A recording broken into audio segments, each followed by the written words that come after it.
agar tidak memanfaatkan pinjaman online Yang masuk ke kategori kredit macet terbanyak berasal dari kalangan anak muda.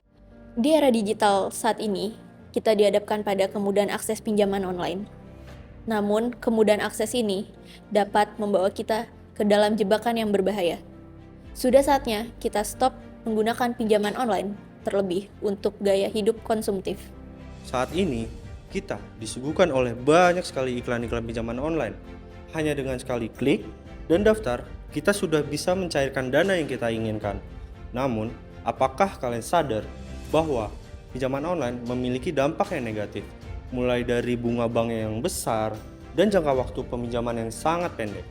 Menggunakan pinjaman online untuk bergaya hidup yang konsumtif bukanlah alasan yang tepat, seperti membeli barang-barang yang mewah, pergi ke tempat yang eksotis, atau hanya sekedar memuaskan hasrat belanja bukanlah alasan yang tepat untuk berhutang.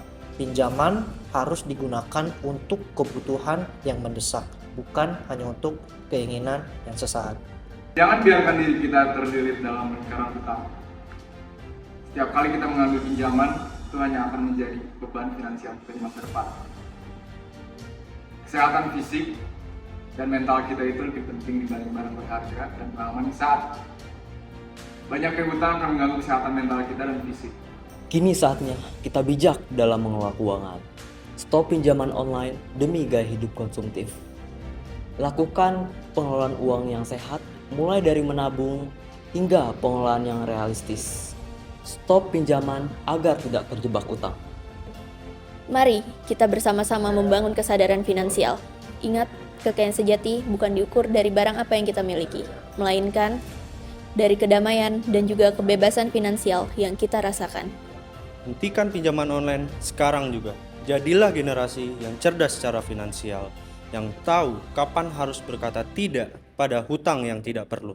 Kita bisa mengubah kebiasaan buruk ini. Dimulai dari diri sendiri, kita bisa memutus rantai konsumtif ini dan menjadi contoh bagi orang-orang di sekitar kita. Satu langkah menuju keuangan yang sehat adalah satu langkah menuju kemenangan yang hebat. Mari kita bersama-sama untuk mengakhiri ketergantungan pinjaman online untuk beli hal-hal yang tidak penting. Kita mampu untuk tidak terlilit dalam lingkaran hutang yang mencekik. Pilihan ada di tangan kita. Bersama kita menciptakan masa depan yang lebih cerah tanpa utang konsumtif. Mulai dari sekarang, stop pinjaman online untuk gaya konsumtif. Hentikan pinjaman online untuk gaya hidup konsumtif sekarang juga. Senyum singkat, hidup melarat.